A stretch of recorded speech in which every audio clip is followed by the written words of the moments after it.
So one of the things that I think is very important to touch about that when you see me, you obviously can't get past is that I'm of brown skin. I'm an African American, and proudly so.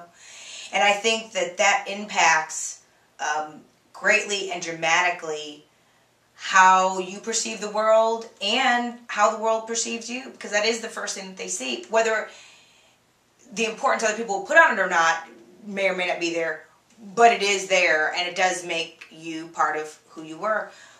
My parents were both born and raised in the South in the 50s and 60s in a very tumultuous time. My grandparents going to college in the 30s and 40s at a time where that just for African Americans just wasn't, quite frankly, done. These things can't help but shape who you are and how you see things, and be a very motivating factor in how you achieve.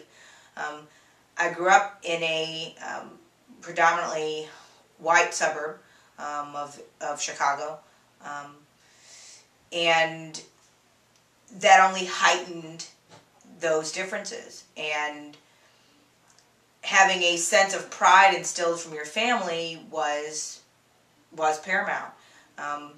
I went to, the schools may not be known to many of you, they are both historically black colleges and universities, or HBCUs for short. And I found that was an important and integral part of my development, of what made me who I was, because it was one of the few times, if not the only time, where I was seen in my life as a person, not a black woman or a woman or anything else.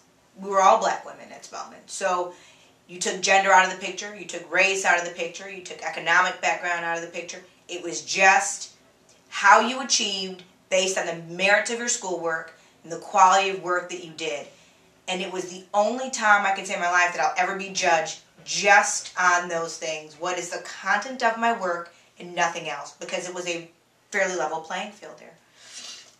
Now, that notwithstanding, I had offers to go everywhere, and many colleges had written me letters to come up there and interview. I had received letters from Harvard and Yale, things that were widely recognized by most people worldwide.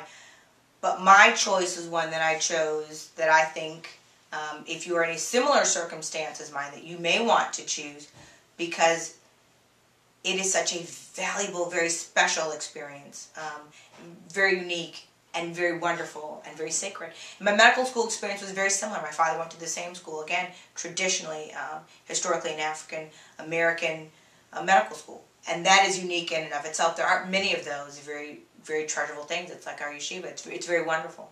I grew up in a time where things were changing. And so for my children, they'll never see in their reality to tell them that there could be an African-American president. That's just what they know. But I grew up at a time where my father wasn't, who's also, a surgeon, he couldn't walk in the hospital in the front door. He had to play only at certain things. He couldn't eat at the same cafeteria. My father-in-law had to change clothes with the janitors. He's a surgeon as well, because they didn't have a place for a black doctor to change his clothes, because they'd never heard of one and they never had one. He was their first. My mother in Memphis, Tennessee, can only go to the zoo on a certain half day a week. That's the only day they let little black kids go to the zoo. You couldn't go any other day. You didn't dare drink from the same water fountain. I'm just talking about walking through the doors of the public city, Memphis Metropolitan Zoo. So these things help to shape who you are.